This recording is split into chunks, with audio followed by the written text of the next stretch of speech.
Le pavé dans la toile. César Monterol crève l'écran. Chaque mardi à 18h sur Séance Radio. Au cinéma, il y a ce que l'on voit, oui, mais il y a aussi ce que l'on entend. La voix au cinéma, c'est de cela dont nous allons parler aujourd'hui. Plongeons dans les méandres d'un organe roi au théâtre, mais qui semble s'estomper dans les salles obscures. Pour parler de ça, je suis allé à la rencontre de 3 comédiens. Le premier, c'est Thierry Desroses. Il est acteur, réalisateur, metteur en scène, bref, il a tous les atouts cinématographiques, mais il en a un autre qui est un peu plus rare, celui de pouvoir prêter sa voix à des acteurs américains. Thierry Desroses est la voix officielle de Samuel L. Jackson, et pour lui, quand on parle de doublage, il y a une chose essentielle à retenir, le doublage n'est pas un métier en soi, il est partie intégrante du panel de celui de comédien.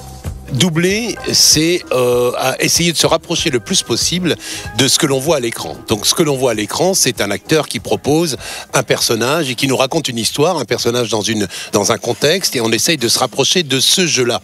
Donc en fait, la problématique pour l'acteur qui prête sa voix, c'est de se rapprocher le plus possible du jeu de l'acteur. En une prise ou en peu de prises, on essaye d'être le plus proche possible d'une vérité. Donc c'est un vrai métier, difficile.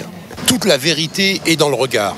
Et un acteur, par exemple, comme Samuel L. Jackson, qui est un acteur très intense, qui est un acteur, quand il part dans des délires, on a l'impression que c'est vraiment un vrai délire, une vraie folie qu'il a. Si ça ne sort pas de son regard, on a l'impression que c'est truqué et que c'est plaqué. On est dans l'ombre, on est derrière un écran, mais on est dans une salle noire. Et on est là au service, en fait, d'une œuvre qui existe déjà et au service d'un jeu d'acteur. Quand on double un acteur depuis autant de temps que Thierry Desroses avec Samuel L. Jackson, forcément, ça crée des liens. Surtout, cela renforce l'idée que doubler, ça n'est pas que lire des lignes sur un écran. Doubler, c'est jouer. Samuel L. Jackson, aujourd'hui, j'en suis à 53 ou 54 films avec lui, 53 films. Je vais faire le 54e bientôt, le prochain Tarantino. C'est une vraie rencontre, une vraie histoire, et c'est chaque fois un plaisir de le retrouver, quoi. Pour moi, je ne vois pas tout à fait l'intérêt de restituer des répliques parce qu'en fait, ma voix de Samuel L. Jackson va dépendre de ce qu'il va proposer à l'écran, du personnage qu'il va proposer, de l'âge et de la charge émotionnelle qu'il a. Et restituer ça hors contexte, je trouve ça un peu nul. Bon, c'est vraiment parce que vous êtes sympathique et que je veux vous faire plaisir. Hein. Est-ce que Marcellus Wallace a l'air d'une fiotte? Non. Alors pourquoi t'as essayé de baiser Marcellus Wallace?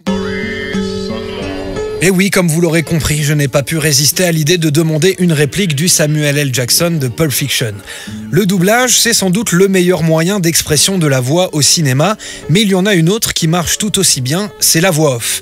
Pour ceux qui ont besoin d'un éclaircissement, la voix off, c'est tout simplement un procédé narratif constituant à faire intervenir une voix qui n'appartient pas à la scène.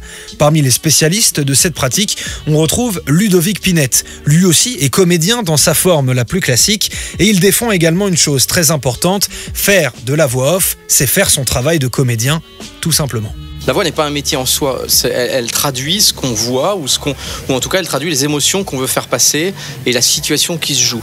Est-ce que c'est un métier justement d'interprétation ou est-ce que c'est un métier de voix? Ou est-ce que c'est les deux?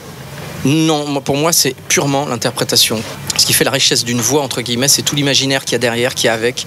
C'est-à-dire qu'une voix pour une voix, c'est complètement vide et plat, quoi. Ça n'a aucun sens. La voix, elle est porteuse de quelque chose. Donc soit elle est porteuse d'un passé, d'un passif, soit elle porte la scène qu'il y a à jouer au moment où on la joue, quoi. Pour moi, c'est de l'imaginaire.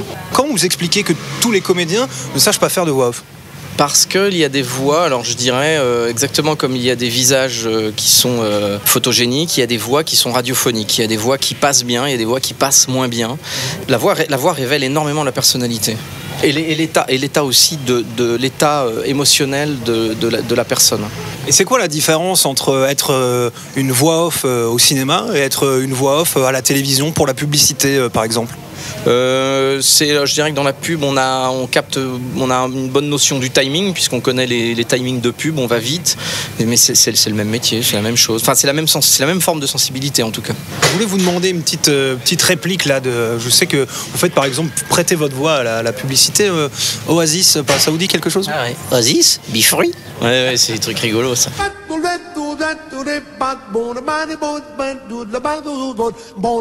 La voix, vous l'aurez compris, c'est avec l'image la chose prépondérante qui fait vivre le grand écran. Alors devant tant d'importance, il fallait pouvoir rassembler ces comédiens un brin spéciaux et c'est chose faite depuis 5 ans avec l'association lesvoix.fr. Virginie Baudin, comédienne et cofondatrice de l'asso. En fait, c'est un métier qui est hyper solitaire. On se croise très très rarement entre comédiens dans les séances. Et puis, il y a 5 ans, une poignée d'entre nous avons fait le constat que on pouvait pas communiquer des informations professionnelles comme n'importe quel métier, comme les boulangers, comme les journalistes. On a besoin aussi d'avoir des informations et d'avoir un cadre, une structure. Et l'idée est partie de là, est partie aussi que notre métier était un peu galvaudé par l'arrivée de nouvelles voix, mais qu'on ne considère pas nous comme des comédiens, mais comme des voix ou des voix off. Et là, on s'est dit, on a besoin d'encadrer notre métier, de le faire exister par le biais d'une association qui est devenue lesvoix.fr. Au départ, on était quelques-uns et au bout de 5 ans, on est 200. La voix et le cinéma ne font qu'un, comme l'est le doublage ou la voix off et le métier de comédien. Et ça, on ne risque pas de l'oublier. À bon entendeur, salut.